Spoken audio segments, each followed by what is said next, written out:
परमात्मा श्री राधा कृष्ण के चरणारविंदों में शतकोटि नमन बंदन करते हुए मित्रों को, जिज्ञासुओं को, धर्म प्रेमियों को, ज्योतिष विज्ञान प्रेमियों को हर हर महादेव बम बम भोले नमः शिवाय।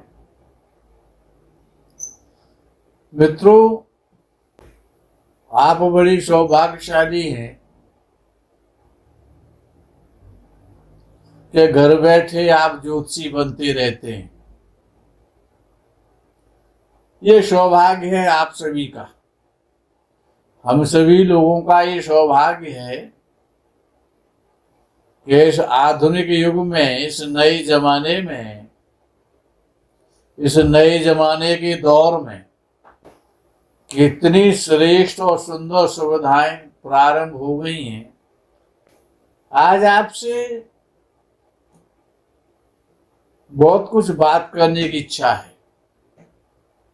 उस आपसे बात करने की इच्छा हुई है, वो आपसे बातें करते हुए कुछ आपको मिले तो हमको देने में बड़ा आनंद आता है। कभी सूर्य बदल रहा है गोचर में, कभी मंगल बदल रहा है, कभी बुध बदल रहा है, कभी शुक्र बदल रहा है। कोई न कोई ग्रह बदलता ही रहता है, गोचर में राशि परिवर्तन करता ही रहता है। बड़े बड़े सुंदर शब्दों की माला बना करके YouTube के माध्यम से आपके पास तक पहुंचाई जाती हैं। अनेक मालाएं, अनेक रंग बिरंगी, अनेक सुगंधियों की मालाएं गोचर के ग्रहों की आपके पास तक जाती हैं। वो कितना सत्य है, कितना असत्य है, या टोटली असत्य है या टोटली सत्य है, ये तो आप लोग जान सकते हैं और बनाने वाले को तो पता होता है। गोचर में, गोचर का सिद्धांत क्या है? गोचर में फल ग्रह किस प्रकार से करता है? महर्षि पाराशर जी गोचर के सिद्धांतों के लिए क्या सूत्र बनाते हैं, वो सूत्र आज आपको देने का मन कर रहा है। पहली बार, गोचर में कोई ग्रह शुभ फल कब करता है? सबसे पहला सूत्र है, गोचर में कोई ग्रह शुभ भाव में जाने पर शुभ फल कब करता है? गोचर में जब कोई ग्रह शुभ ग्रह से युत हो, युति बना ले शुभ ग्रह के साथ, या शुभ ग्रह से दृष्ट हो, उच्च राशि में हो, स्वराशि में हो और अपने नवांश में हो, तो शुभ फल करता है गोचर में। महर्षि पाराशर जी का पहला सिद्धांत है। दूसरा सिद्धांत है कि गोचर में ग्रह अशुभ फल कब करता है। ये तो शुभ फल हो गया, कि शुभ फल कैसे करेगा? तो अशुभ फल भी तो करेगा न ग्रह। तो गोचर में अशुभ फल ग्रह तब करता है कि जब ग्रह गोचर में पापक ग्रह से युत हो जाए, पापक ग्रह से दृष्ट हो, नीच राशि में हो, या सूर्य के साथ अस्त हो, या नीच नवांश में हो, तो अशुभ फल प्रदान करेगा। ये दूसरा सिद्धांत है महर्षि पाराशर जी का। बार बार सुने अपने वीडियो को तो आपको ये सूत्र कंठस्थ हो जाएंगे, और 100% वाले सूत्र हैं ये फलादेश के लिए। लेकिन जब गोचर का फल कहा जाता है तो उस समय जन्म कुंडली के भी ग्रहों का ध्यान रखना परमावश्यक है ज्योतिषाचार्य जी के लिए। मान लीजिए किसी व्यक्ति की जन्म कुंडली में पांचवें भाव अर्थात संतान के भाव में, जन्म कुंडली में और पापक ग्रह है, तो व्यक्ति संतान को जन्म नहीं देगा, या देगा तो संतान उत्पन्न होकर के नष्ट हो सकती है, या संतान आजीवन दुखी कर सकती है। यदि इस स्थिति में लगन में ये स्थिति है पंचम भाव की, तो गोचर में पांचवें भाव में जब शुभ ग्रह जाएगा तो वो भी संतान देने में समर्थ नहीं हो सकेगा। ये ध्यान रखना चाहिए। हर भाव को इसी प्रकार से आप जांच सकते हैं। ये तीसरा सूत्र है महर्षि जी का। चौथा सूत्र है कि ग्रह अशुभ फल देने वाला कब बन जाएगा, उसको भी समझ लेते। तो जो ग्रह जन्म कुंडली में अशुभ भाव में, अशुभ भाव का स्वामी हो या अशुभ भाव में बैठा हो, बात जन्म कुंडली की पहले कर रहे हैं, उसके बाद गोचर पर इसको लागू करेंगे। ध्यान से सुने, बहुत महत्वपूर्ण सूत्र है मित्रों। और जो अर्थात जो ग्रह जन्म कुंडली में अशुभ भाव में बैठा हुआ है, अशुभ भाव आप जानते ही है,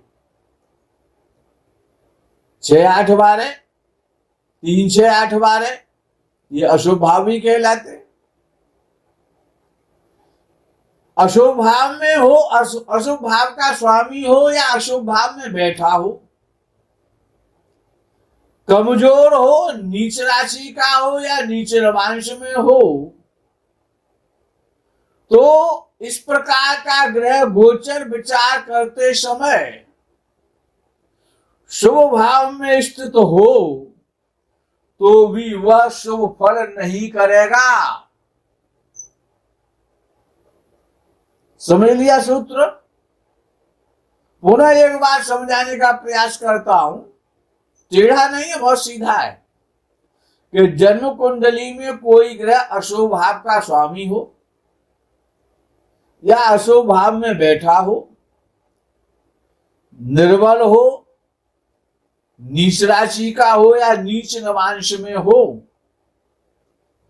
तो वही ग्रह यदि गोचर में विचार करते समय शुभ भाव में जा रहा है या शुभ राशि में जा रहा है, तो वो ग्रह शुभ फल नहीं देगा, वो अशुभ फल ही करेगा, याद रखना।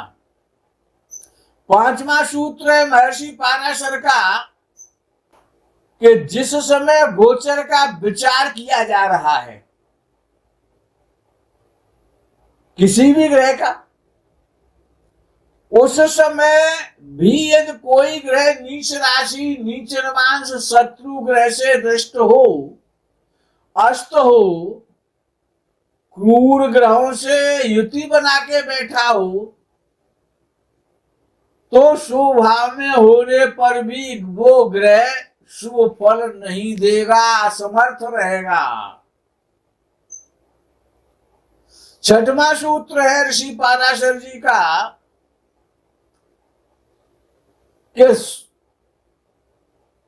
ग्रह अच्छा फल कब देगा, तो जो ग्रह जन्म कुंडली में शुभ भाव का स्वामी है, शुभ भावों में बैठा है, जिसके लिए जो शुभ भाव माना जाता है, जैसे कि मंगल के लिए तीसरा, छठवां और 11वां भाव शुभ है, शनि के लिए तीसरा, छठवां और 11वां भाव शुभ है, राहु केतु के लिए भी तीसरे, छठवें, 11वें भाव शुभ ही होते हैं। ऐसे ही हर ग्रह को उसका शुभ भाव जानना चाहिए भावों के आधार पर, वो आपको पता है। तो इस सूत्र को द्वारा से सुन लें कि जो ग्रह जन्म कुंडली में शुभ भाव का स्वामी हो या शुभ भाव में स्थित हो, उच्च राशि में हो, अपनी राशि में हो, मित्र राशि में हो, तो वो ग्रह गोचर विचार करते समय भी उच्च राशि, अपनी राशि, शुभ भाव या शुभ ग्रह से दृष्ट हो तो गोचर में शुभ फल ही करेगा। याद रखना। 7वां सूत्र है महर्षि पाराशर का कि यदि कोई ग्रह गोचर विचार में, जब गोचर का विचार कर रहे हैं आप,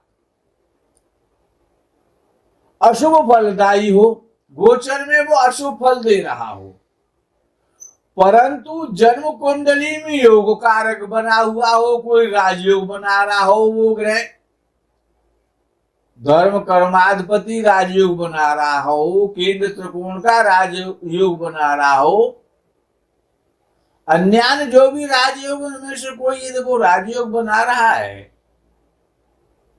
जिस ग्रह का गोचर में हम विचार कर रहे हैं उसको जन्म कुंडली में देखें पहले, वो कोई योग कारक तो नहीं है, योग तो नहीं बना रहा है। शुभ भाव का स्वामी और शुभ भाव में स्थित हो जन्म कुंडली में, या लग्नेश का मित्र हो वो ग्रह जिसका गोचर देख रहे हैं, और जो षोडश वर्ग कुंडली है, षोडश वर्ग जो सारणी है, तो वर्ग में बली हो तो वह विशेष अशुभ फल नहीं करता है, शुभ फल ही करेगा। 8वां सूत्र है यदि कोई ग्रह जन्म कुंडली में बिना जन्म कुंडली के देखे, यदि किसी ने भी गोचर, केवल गोचर को देख करके बोल दिया, वो कभी सत्य नहीं हो सकता। 8वां सूत्र में बोल रहा हूं, यदि कोई ग्रह जन्म कुंडली में, गोचर विचार के समय की बात कर रहा हूं, जन्म कुंडली में भी नीच राशि का हो और गोचर में भी वो नीच राशि में चल रहा हो, या नवांश कुंडली में वो नीच राशि का हो और गोचर में भी वो नीचे नवांश में हो, जन्म कुंडली में अस्त का हो और गोचर में भी वो अस्त चल रहा हो, क्रू ग्रह से जन्म कुंडली में देखा जाता हो या क्रू ग्रह से युति कर रहा हो जन्म कुंडली में, गोचर में भी वो ग्रह अशुभ ग्रह से, क्रू ग्रह से दृष्ट हो या अशुभ भाव में बैठा हो या शुभ भाव का स्वामी हो, तो वो ग्रह अत्यंत अत्यंत अशुभ फल करेगा। याद रखना। जैसे कि शनि जन्म कुंडली में यदि नीच राशि का है, शत्रु राशि का है, यदि शनि, फॉर एग्जाम्पल बोल रहा हूं, यदि गोचर में भी यदि नीच राशि में चल रहा है या शत्रु राशि में चल रहा है और अच्छे भाव में 3, 6, 11 में क्यों ना चल रहा हो, तो वो अशुभ फल ही करेगा और ताकत के साथ अशुभ फल करेगा, पावर लगा के अशुभ करेगा। अब 9वां एक बड़ा महत्वपूर्ण सूत्र आ रहा है आपके लिए, केवल 10 सूत्र बोलूंगा, कि गोचर में कोई ग्रह मार्गी से जब वक्री हो जाता है, ये 9वां सूत्र है, बहुत इंपॉर्टेंट है। गोचर में कोई ग्रह मार्गी चल रहा है और वो वक्री हो जाए, कोई सा भी ग्रह हो सकता है 5 ग्रहों में से, या वक्री से मार्गी हो जाए, जब वो ग्रह जब या तो मार्गी से वक्री हो या वक्री से मार्गी हो जाए तो अपना विशेष प्रभाव दिखाता है, विशेष फल देता है। बहुत अच्छा सूत्र है वक्री मार्गी का। आगे का इसी से संबंधित सूत्र है कि जब ग्रह बहुत महत्वपूर्ण है, लोग भ्रमित हो जाते हैं, उनका भ्रम दूर करने के लिए सूत्र बोल रहा हूं। अंतिम सूत्र है आज का कि जब ग्रह अगली राशि में गोचर वश चला जाता है, जैसे कि मंगल 16 अक्टूबर 2022 को और मिथुन राशि में चला जाएगा, और मिथुन राशि में वो वक्री हो जाए, पिछली राशि में आ जाए, यानी वृषभ राशि में लौट के आ जाए।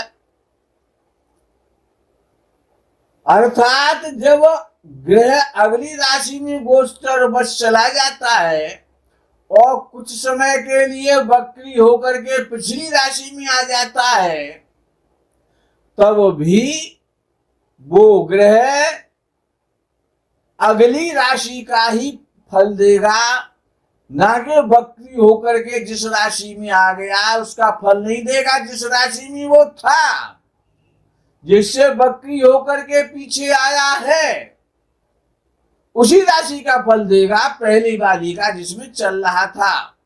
जिसमें आ गया वक्री होकर के उसका फल नहीं करेगा। मित्रों, आज ये सूत्र देने की इच्छा थी। सूत्र तो बहुत सारे हैं, को चढ़ के आगे कभी को पुनः आपकी इच्छा होगी तो आपकी इच्छा पूर्ण करने के लिए पुनः आगे के सूत्र भी देंगे। आज यही विराम। आपको प्रणाम। हर हर महादेव, बम बम भोले, नमः शिवाय। जय गो माता की।